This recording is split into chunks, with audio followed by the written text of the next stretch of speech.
Hi, I'm Davis. And I'm Andy. And welcome to another episode of Game Grazers Discuss. How you doing, Andy? I'm doing great, Davis. It is E3 week, or at least it's the end of E3 week, and we're recording sort of in the middle, but all the conferences are done. We kind of want to give our thoughts about some stuff we've seen. So I think why don't I go through the different conferences, and we'll kind of talk about things we liked or things we thought about those conferences, and just all kind of what's going on and what we think. Yep, sounds good. All right, so let me pull up my cheat sheet, on my digital cheat sheet. So we'll start with whoever went first, which was EA. And their conference was terrible. Crickets. For me, the only thing that was of any interest was Mass Effect Andromeda, but it was like, hey, look, cool, we're working on the game and you're going to the Andromeda Galaxy. Woo! The rest of it, I don't care about Battlefield. I don't care about... Madden? Anything Madden? I don't care about sports balls, Andy. Damn it. All right. That's kind of unfortunate because EA, they had some good years there. It just felt like no one cared. They just had lackluster presentation across the board. It was just blah. Never mind the games didn't interest me, just their presentation was just blah. Bethesda. What? Bethesda. Ooh, that makes you feel good right here. Yeah. So my kind of analysis of their conference was, it was 1/3 of it was previously on Bethesda E3. And then 1/3 of it was stroking their own ego, and then 1/3 of it was, hey, look at all the cool new stuff we've got. Hey, I don't mind them. They can stroke all they want. I'll watch that shit all day long. At least it was a better presentation than EA. But nothing they presented particularly caught my interest. I thought the return of Quake is kind of interesting, but as a non-first person shooter guy, it was sort of meh to me. I am totally excited for the Skyrim remaster, whatever you want to call it. I think you're the only person. I'm sorry, I am. Well, because you play on Mac, so you don't have access to mods. That's true. That is true. Twist the knife in. I know. They talked a little bit about Fallout 4 new DLC, which looks really funny. I mean, you can build your own vault, and you can put your own vault dwellers in there and just fuck with them. Or Rube Goldberg machines. I'm sorry, that all looks fun.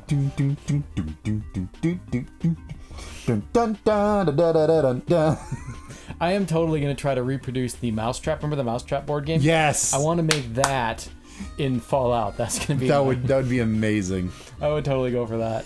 Anything else on Bethesda? Well, there's always more, but let's move on. There's a lot to talk about. Whatever, their Elder Scrolls Hearthstone. Yeah. Yeah. Let's talk Microsoft. That wasn't as bad as EA, but it wasn't too great either, I thought. I thought it was okay. It was an average conference. It was passable. I did like their new S model for their Xbox One is sexy as hell. Yes. They continue to try to drive the nail in the coffin of the brick and mortar game stores by saying, look, if you buy it digitally, you can play it on your Xbox One or your PC. I think your Windows 10 PC. Oh yeah, I'm sorry. That's a good point. Your Windows 10 PC. So as a person who actually upgraded to Windows 10, as opposed to not people who were fighting it tooth and nail, so that's great news for me, because now I don't really need to get an Xbox, because all the games I was interested in, I think, were on both platforms. Yep, and now you got that covered. So that saves me money. So speaking of games that I was interested in from the Microsoft conference, Recore definitely caught my interest, because I love platformers. And it looks like a good old school style 3D platformer where you use different abilities to kind of navigate the terrain. So I'm kind of excited about that one. Yeah, that might be a triumphant return for Capcom, right? Isn't it Capcom? I don't know who it is. I want to say it is. But anyway, that looks interesting, and we're getting close to that. I think that's coming out this year. Ooh, shiny. So, yeah. Gears of War, as impressed as I was of what they showed, I'm just not a big Gears of War fan. But the graphics looked amazing.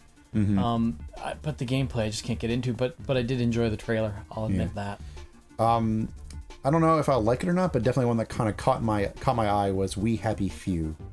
Yeah, okay. I can't tell if it's going to be a shooter or if it's going to be more of a walking sim, all of the Stanley Parable, but with a much darker tone to it, kind of thing. But the premise was interesting enough. I'm like, I kind of want to pay attention to that one. Yeah. I was hoping for some Cuphead. I don't think they showed that. That's coming along. I know that originally it's a 2D platformer with like a 1920 style animation going for it. Yeah. But they had a lot of boss battles in past showings, and they've kind of been working to amp up the platformer side. Gotcha. But I didn't see that in the presentation.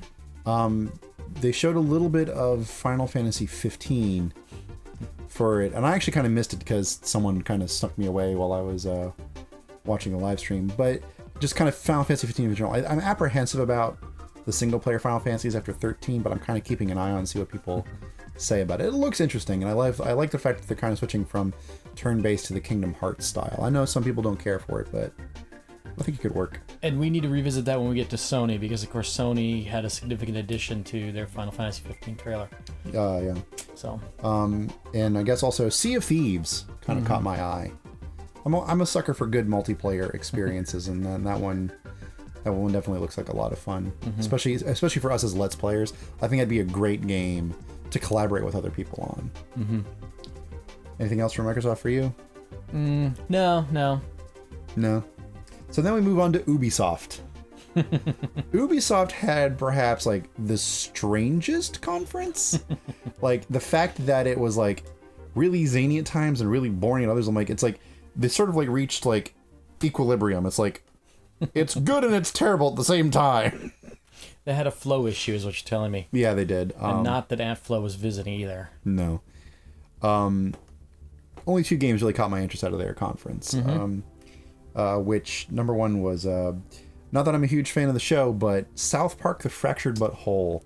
I want to play Stick of Truth because I like RPGs, and I think they've done it looked like they did a great job of kind of updating the combat mechanic for RPGs. So yeah, the Stick of Truth, I loved the writing in that game, and it just had me laugh my ass off. I did not like the combat. Okay. So I'm hopeful that Fractured But Whole has the strong story writing, which it must, because I think Stone and Parker are still involved. Yeah. And I'm hoping they improve things a bit on the combat side. The combat side in Stick of Truth was so finicky that I just got frustrated with it. Yeah.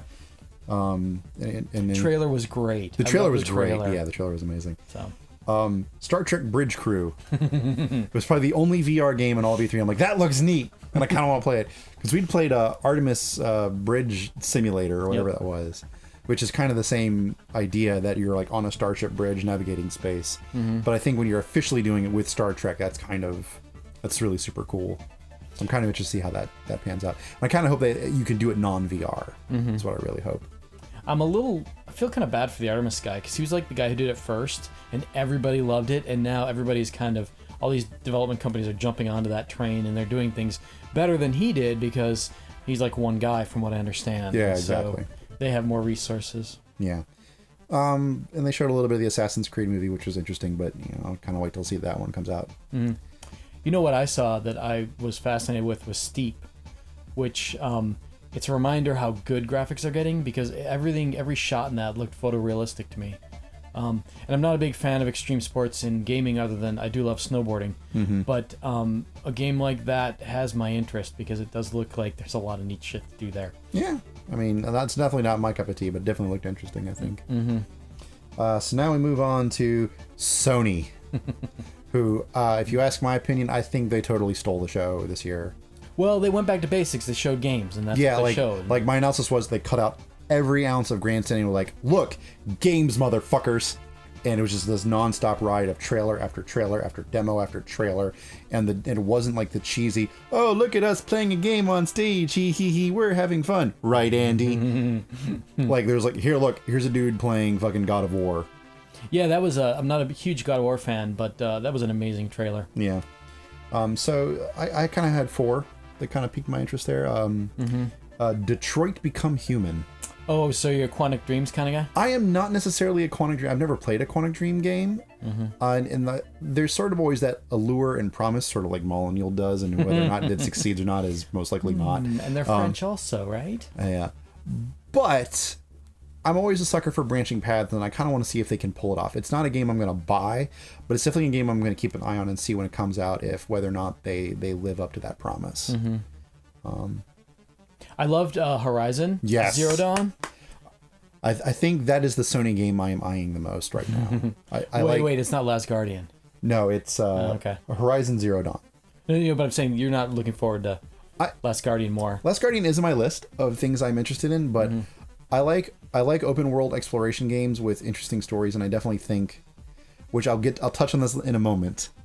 But it definitely, when it was first announced last year, and when they showed it this year, I'm like, this looks like the kind of game I wanted out of another franchise, but now I'm going to get that out of the franchise I originally wanted it from. But we'll get to that in a moment. Insomniac Games is doing a Spider-Man game. Yeah, that trailer brought a smile to my face. It brought a smile to my face, and it looks like, I really hope they can bring it back to what Spider-Man 2 was like on the PS2 era stuff. Yeah. I loved that game. That was so phenomenally well done, and this web slinging felt so great. If they can remake that experience, I'm sold. I don't care. I want it. I want it again. And Last Guardian. Of course, which initially I was concerned because I've not seen much difference in evolution in that game in the last few E3s they've shown at. But. Yeah, I feel like they're one of those kind of companies like, oh look, the game's mostly done, but we're going to tweak every tiny single little detail as hard and as tight as we can get it. But did it look a little bit like a ported PS3 game? A little bit? Just a tad. Okay, just checking. Just a tad. So that's all the conferences, and Sony definitely won conference-wise. You want to bring up VR? Because they really pushed VR. Oh, yeah, you said you wanted to talk about VR before. Yeah, so you could see that Sony's really putting the big bucks into VR. It'll be interesting to see, what's VR going to look like a year from now, a year from now, or 2 years from now, that sort of thing. But at least they were really banking heavy on VR, and of course, my biggest surprise was I didn't realize that they were doing a Final Fantasy 15 exclusive VR game. Yeah, that's kind of neat. Which was neat. Of course, they talked about the price, which is, why don't you buy another console while you're at Seriously. it? And the other thing that really caught my eye was, of course, they had a Star Wars Battlefront VR game, which, Battlefront really, the latest release really scratched my itch for playing like action figure Star Wars stuff, but in a virtual world. Whereas now, like with this Battlefront, it's like you're piloting the ship, which is what, when you're a knee-hide or grasshopper, you were always doing when you were running around the house. So yeah. To me, that looked amazing. But I'm also a big Star Wars fan. So, yeah. I mean, I've kind of wanted like the X-Wing franchise to come back, and if that's in VR, I'm kind of on board for that. Yeah, that'd be great. And they didn't have a show, but my game of E3, without a doubt, no questions asked. Look at the shelf. You can probably guess what it is. It's The Legend of Zelda: The Breath of the Wild. I am so fucking excited. That looks amazing. I cannot. In fact, like maybe 2 hours before we recorded this, I pre-ordered it. Wow. My body is beyond ready. So, don't you think some of those climbing sequences I was watching, they looked like straight out of Assassin's Creed, though? Yeah, but I think...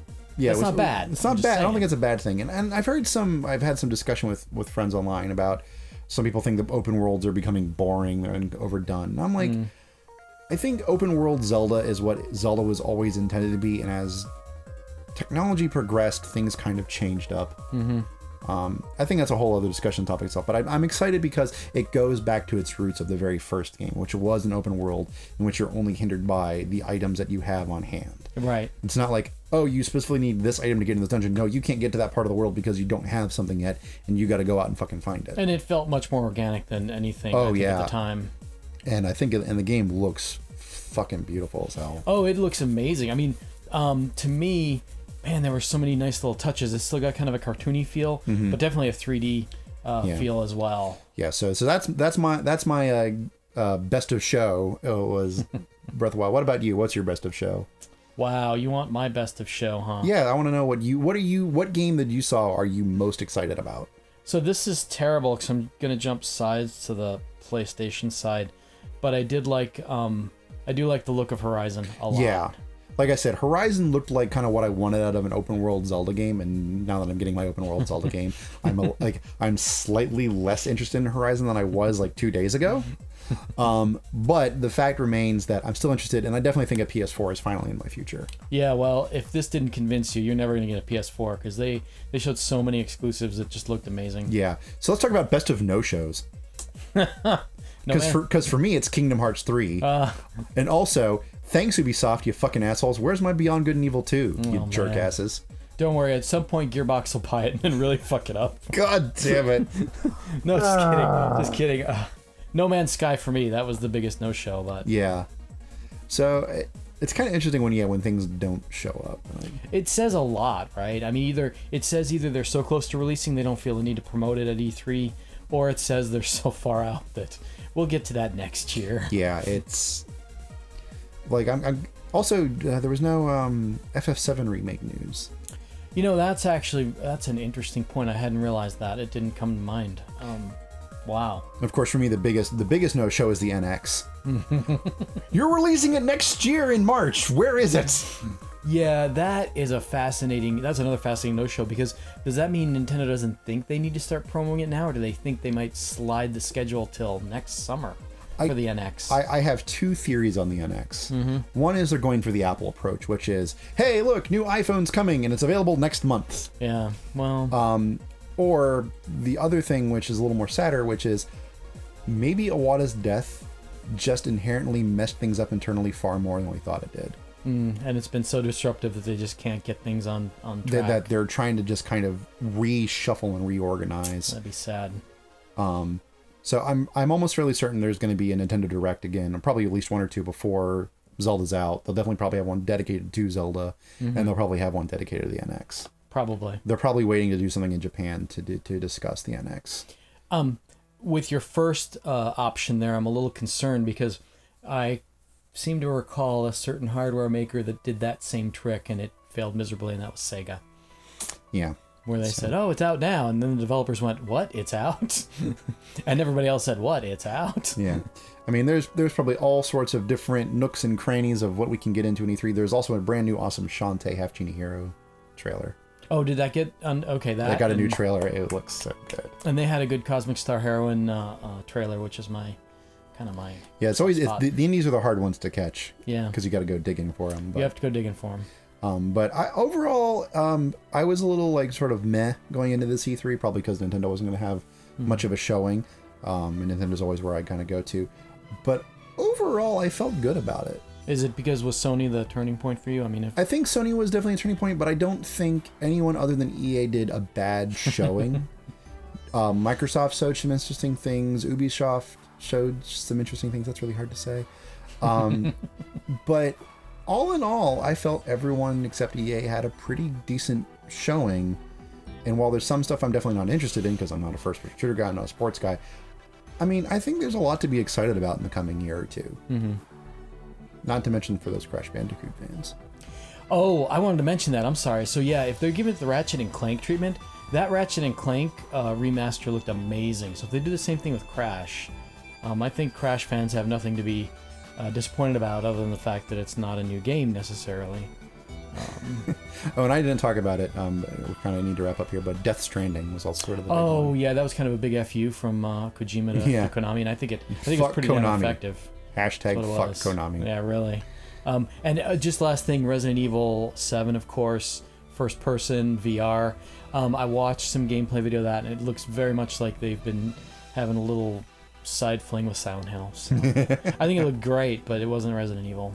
Yeah, so yeah, like I said, so many nooks and crannies to get into, and you have so much news to discuss. Mm-hmm. But speaking of all that, we want to hear what your thoughts on E3 are. What games are you excited for? What were you surprised was a no-show? What games are you just like, fuck that noise, I'm out? We want to definitely hear your thoughts. And as always, if you have a question or topic for us that you would like us to discuss, please go ahead and submit it to gamegrazers.com/discuss, and we will catch you next time. Thank you, Andy. Thank you, Davis. That was a good one. Yep. And we hope you had a great E3 week. Yep. Bye. Bye.